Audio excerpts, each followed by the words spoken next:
You're listening to Making Waves, Fresh Ideas in Freshwater Science. Making Waves is a monthly podcast where we talk about new ideas in freshwater science and why they matter to you. Making Waves is brought to you with support by the Society for Freshwater Science. This is Eric Moody. I'm here today with Dr. Will Graf, who is the University Foundation Distinguished Professor of Geography Emeritus at the University of South Carolina, and also a Senior River Scientist at the Nature Conservancy and a plenary speaker at the Society for Freshwater Science 2013 meeting in Jacksonville, Florida. Thanks for joining me.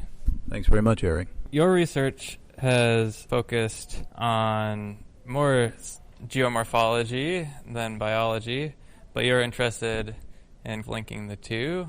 What got you interested in that subject? Well, actually, the interest goes a long way back. My parents were great hunters and fishers, and they always took me along with them. I didn't develop that particular interest, but by taking me with them at a very early age, I became interested in landscape analysis and landscape processes. And if you're growing up in northern Appalachia, that means biology and geology and climatology and hydrology. So that's where it all started. A lot of your work, at least the work that you've talked about this meeting, focuses on hydropower dams. So tell us a little bit about what are hydropower dams, what makes them interesting. Very early on in my river research, I recognized the fact that the majority, if not every single American large river, is controlled to some degree by dams. Stimulated my interest in the engineering part of the equation, in addition to the science and natural science components. And hydropower dams were especially interesting to me because they have very well-defined behavior patterns. They are designed to store and release water on particular schedules to meet specific demands, and that means they impose a highly artificial regime on the hydrology of the river. And that means then we must see some very unusual effects or very specific effects as a result of hydropower production. And in fact, that is the case. We see a river regime created by dams that are devoted at least partially to hydropower. We see a regime that's very identifiable with daily patterns, monthly patterns, and annual patterns that are quite unlike the natural regime that they replace. And how does that affect contrast what you call run-of-the-river dams that don't have storage reservoirs? Yes, run-of-river reservoirs are those that really aren't reservoirs. They don't store water, usually found behind small, low-head dams, maybe up to 25 or 30 feet tall. And these dams simply allow the amount of water that runs into their reservoirs to run out on the same schedule, so they have no storage function. As a result, these so-called run-of-river structures don't have a strong downstream impact except that they block fish passage up and downstream. Storage reservoirs, on the other hand, that contain large amounts of water have the ability to dramatically alter the annual hydrograph of the river. That is, the annual plot of discharge versus time. One of the things that you've talked about are the downstream sediment impacts of dams. And for an example, Mark Reisner's book, Cadillac Desert, he talked about the impacts of sediment filling in reservoirs. So why do you think that the downstream impacts are so important? Yes, Reisner's book, I think, was important because it stated in a popular way, something that was easily understood by the educated layperson. He was able to articulate things that were fairly obvious to those of us who were doing the research in the field, but hadn't quite got to the general public. And the point that sediment play a crucial role in river processes that we're interested in ecology means that anything that interrupts that flow of sediment from upstream areas to downstream areas is going to have significant effects on the environment. Reservoirs that store water also store sediment, and in some cases they store a lot of sediment. Gavin Point Dam on the Missouri, for example, is now almost 28% filled with sediment rather than water. So that sediment originally flowed downstream, down the Missouri, to join with the Mississippi River. As you may know, on the Louisiana coast we have sediment problems. There's not enough sediment to sustain the delta, so we're losing our marshes. Well, part of that sediment that used to flow to those marshes on the southern coast are now stored behind dams on the upper Missouri River. So that's an example of the kind of the farthest reaching effects that I can come up with here in the United States. The Colorado River downstream from Glen Canyon and Hoover dams is also sediment starved, which means its landforms and landscapes were created under circumstances where sediment supply was copious, and now it is not because those sediments are stored behind the reservoirs. There's also another dimension to sediment, and that is sediment quality. Mm-hmm. Just as we have water quality, we have sediment quality. And fine-grained sediments are notorious for carrying large amounts of pollutants, ranging from heavy metals to radionuclides to nutrients, such as phosphorus, for example, and nitrogen.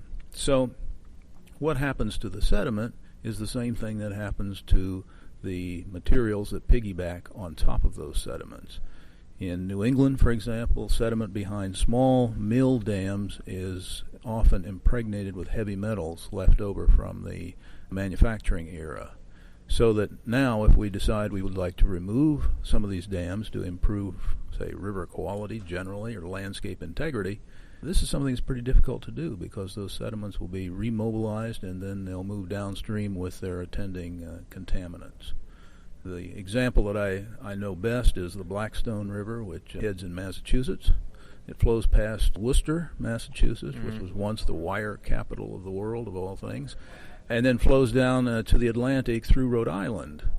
A number of years ago, I think that the ecological research into fishes showed very clearly we'd be advantaged if we removed some of the dams on the Blackstone. But it also was the case that if we do that, the heavy metals stored in the sediments behind the dams would be mobilized, swept down to the ocean in Rhode Island, and blanket the oyster beds offshore. So it's never a simple question with a simple answer. Yeah, it's amazing to me how far-reaching the effects of some of these human impacts can really have. And one of the focal themes of your research is not just that research should be driven by scientific theory, but also to really consider these human and social impacts as well. Do you think that new scientists coming to the field should really think about these things more as they develop their research? Well, I think that during the latter 20th century, we were so concerned with outcompeting the evil empire, which was what the Soviet Union was to us at that point, that we simply went full speed ahead to create as much theory construction as possible. And that included the environmental sciences. Beginning about 1970, we were part of that great intellectual race, too. But the point is that the construction of theory has to be for some purpose. And all of us in this field, not all of us, but the great majority of us, are supported by public funds. So for the greater public good, at some point, we need to step back and say, well, what does my theory really tell us that we can help the decision makers reach political, frankly, goals, such as sustainable, resilient environments that will be here for a long period of time?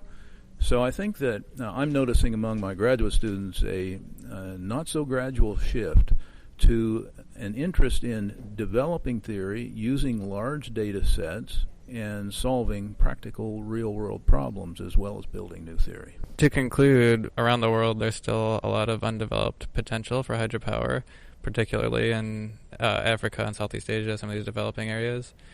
What do you see as the future for how we could develop that sustainably in a way that will minimize some of these impacts that you've talked about? I think that our research here in the United States provides a foundation for informing the rest of the world about the sort of issues that they, like we, may encounter.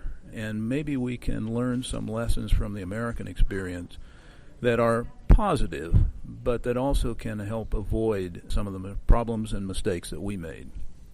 Sharing our scientific knowledge and engineering skills with these countries is absolutely essential.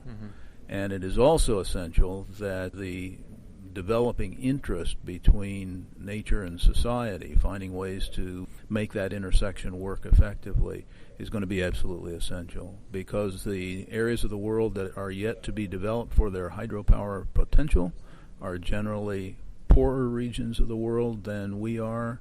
And when faced with a problem of feeding a hungry population or preserving endangered fishes and birds, I think the choice that leaders in these countries will make is obvious.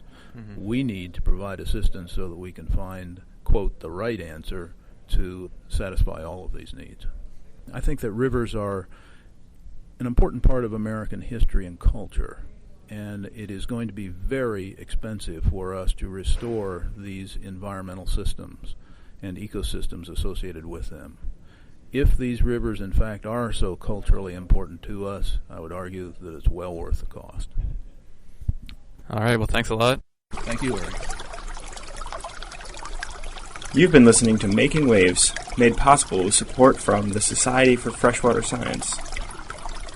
For more information about this speaker, the podcast, or the Society, please visit us on the web at www.freshwater-science.org. Be sure to join us each month for another fresh idea in freshwater science. Thanks for listening.